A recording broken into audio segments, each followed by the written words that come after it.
दोस्तों नमस्कार। दोस्तों, ये आज का मेरा दूसरा वीडियो है और इस वीडियो को बनाने के पीछे मेरा मकसद है आपको सूचना देना कि पाकिस्तान में मुंबई हमले के मुख्य साजिशकर्ता साजिद मीर को एक जेल के अंदर जहर दे दिया गया है किसी अननोन व्यक्ति के द्वारा और उसके बाद उनको वहां से एयरलिफ्ट करके बहावलपुर के मिलिट्री हॉस्पिटल में एडमिट किया गया है। वो वेंटिलेटर पर है। साजिद मीर ने 26/11 मुंबई हमले की पूरी साजिश रची थी। यहां तक कि उसने वो जो डेविड कोलमैन हेडली था उसको भी हायर किया था, जो मुंबई में 10 लोगों ने अटैक किया था ताज होटल के ऊपर, ओबराय होटल के ऊपर, लियोपार्ड रेस्टोरेंट के ऊपर, जवाड़ हाउस में और मुंबई के वीटी पे के बाद कॉमा हॉस्पिटल में। वो सारा का सारा जो पूरा हमला का प्लानिंग जो है वो साजिद मीर की थी। साजिद मीर को 2011 में अमेरिका में एक मुकदमे में दोषी ठहराया गया था और उसके ऊपर कुछ $5 मिलियन का इनाम भी था।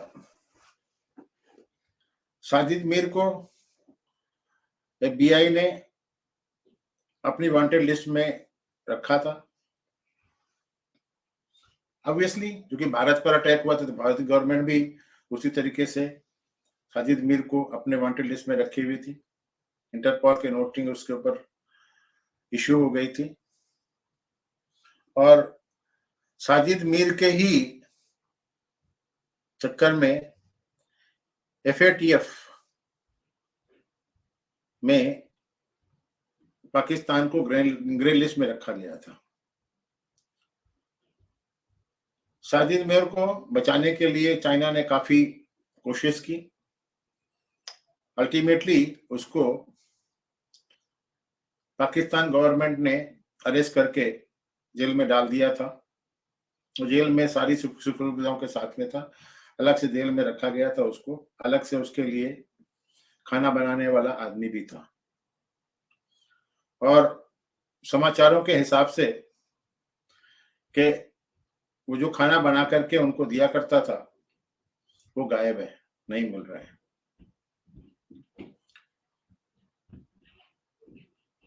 पाकिस्तान में अब तक दर्जनों आतंकवादी जिन्होंने हमारे भारत के ऊपर हिंसक घटनाएं की हैं, हजारों लोगों की जान के ऊपर खेला है, उनको पिछले साल नवंबर से लेकर के अब तक अज्ञात व्यक्तियों ने या तो गोली से भून दिया है या तो उनकी संदेहास्पद परिस्थितियों में मौत हो गई है।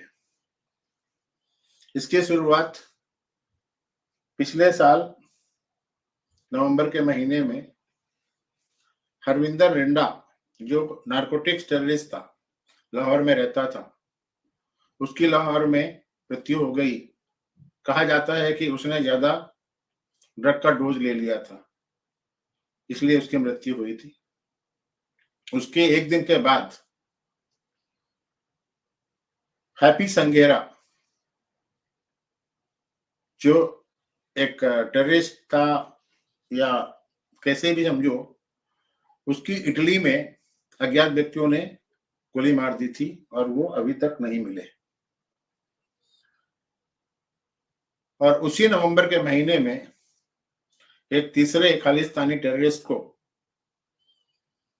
एंटाइज करके, लालच दे करके बैंकॉक बुलाया गया था।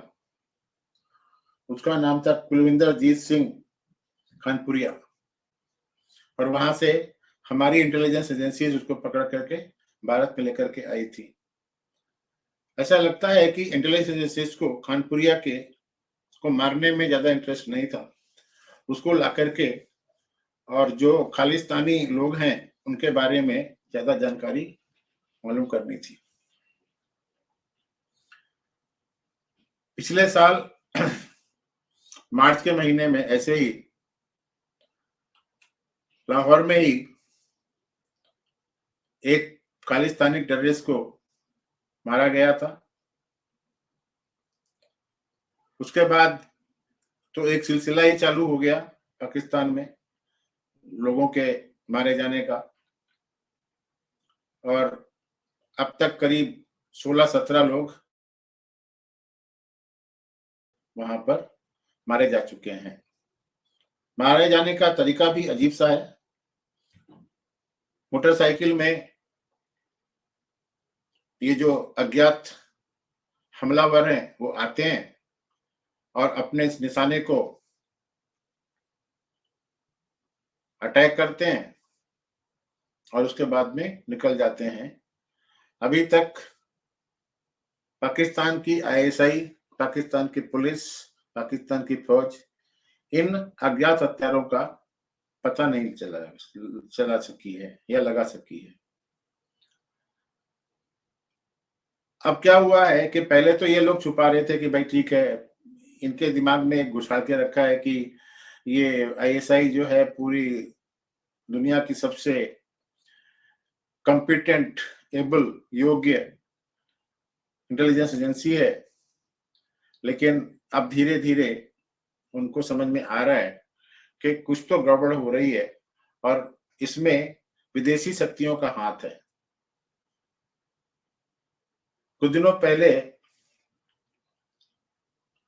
जियो टीवी के एक प्रसिद्ध पत्रकार हामिद मीर ने डायरेक्टली भारत के ऊपर आरोप लगाया था कि भारत की इंटेलिजेंस एजेंसियां गल्फ कंट्रीज में जो लोग रहते हैं उनको रिक्रूट करती हैं और वो लोग आकर के यहाँ पे मारते हैं। अब पता नहीं financial action task force FATF के दबाव के कारण इन लोगों को पाकिस्तान की आईएसआई या मिलिट्री खुद मार रही है, क्योंकि अगर ये पकड़े जाते हैं और ये एडमिट कर लेता है पाकिस्तान कि ये लोग हमारे यहाँ पर थे, तो FATF बोलेगा भाई तुम लोगों ने इनको शरण देके रखी हुई थी। लेकिन अगर खुद मार देगा तो चलता है। अभी पिछले महीने 5 नवंबर को ख्वाजा साहिद को, जिसका नाम मियां मुजाहिद भी था, उसको किडनैप किया था और फिर लाइन ऑफ कंट्रोल के सामने उसका गला काट दिया था। वो लश्कर तैयबा का एक प्रोमिनेंट फिगर था और 2018 में जो इंडियन आर्मी कैंप के ऊपर अटैक हुआ था सुंजवान में, उसमें वो शामिल था। ऐसे ही शाहिद लतीफ जो जैसे मोहम्मद का एक ऑपरेटिव था और 2016 के पठान अटैक में वो मास्टरमाइंड था, उसको 3 अज्ञात बंदूकधारियों ने आकर के सियालकोट में अक्टूबर के महीने में उड़ा दिया था। इसी तरीके से उसका एक लतीफ का जो एक और साथी था वो उसमें घायल हो गया था। सितंबर 2023 में रियाज अहमद उर्फ अबू कासिम को, जो ढांगरी टेरर अटैक में शामिल था, उसको पाकिस्तान ऑक्युपाइड कश्मीर में मार दिया गया था। ये वहां पर शायद नमाज कुछ पढ़ रहा था, उस समय इसको मारा गया था। इसके अलावा 2023 में सितंबर में मौलाना जियाउर रहमान को, जो लश्कर तैयबा से संबंधित था, उसे कराची की मस्जिद से वो नमाज पढ़ के बाहर निकल रहा था, वहां पर कराची में गुलिस्तान जौहर के आसपास जो इलाका है वहां पे मारा गया था। ऐसे ही सितंबर के महीने में मुफ्ती कैसर फारूकी को सोहराब गोठ कराची में मारा गया था। अगस्त के महीने में मुल्ला सरदार हुसैन आर्यन को, जो जमाते दो दावा का था, उसको नवाब शाह डिस्ट्रिक्ट सिंध में मारा गया था।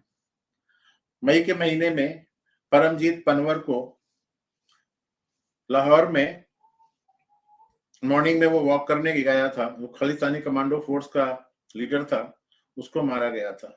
ऐसे ही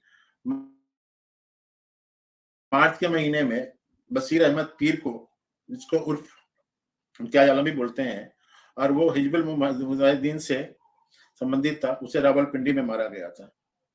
इसके अलावा मार्च 2023 में ही सैयद नूर को, जो जिहादी था, जो खैबर पख्तूनख्वा में मारा गया था। तो ये है लिस्ट पूरी की पूरी। अब इनको कौन मार रहा है, क्या कर रहा है, कैसे मार रहा है, इसे क्या फायदा होने वाला है, क्या नुकसान होने वाला है, उसका तो मुझे आइडिया नहीं है। लेकिन ये पक्की बात है कि इनको मारे जाने से भारत में थोड़ा शांति आएगी। मार्च 22 में मिस्त्री जहूर इब्राहिम को, जो कंधार में हमारी इंडियन एयरलाइंस की फ्लाइट गई थी, उसमें वो हाईजैकर में था, 5 या 6 जो हाईजैकर में था, उसमें से उसको भी मारा गया था। अब आप लोगों को मालूम होना चाहिए कि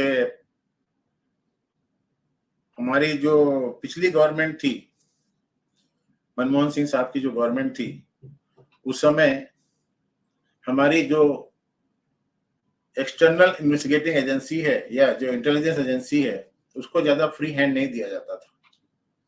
लेकिन आज की डेट में जो आज की गवर्नमेंट है, उन्होंने उनको पूरा फ्री हैंड दे के रखा है, और इसी तारतम्य में वो लोग अपना काम ढंग से कर रहे हैं। मैं यहाँ पे ये बता देना चाहता हूँ आपको कि जो भारत की ऐसी बाहर की जो एजेंसियां होती हैं, वो जो गवर्नमेंट लीगल काम नहीं कर सकती है, उसको ये लोग करते हैं। और उसमें होशियारी यही होती है कि आप काम करो और काम का इल्जाम दे करके निकल जाओ, ना तो गवर्नमेंट के ऊपर कुछ आएगा, ना कुछ आएगा किसने मारा किसने नहीं मारा, वो एक अलग ही बात हो जाती है। बट गवर्नमेंट का भी काम चल जाता है।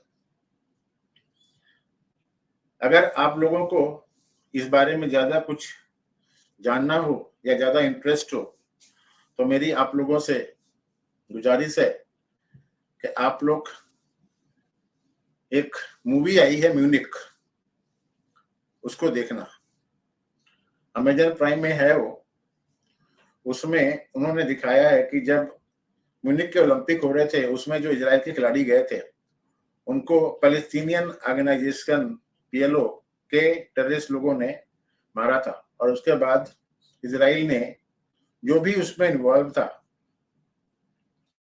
उनका किस तरीके से बदला लिया था। साजिद मीर के बारे में एफबीआई का एक नोटिस है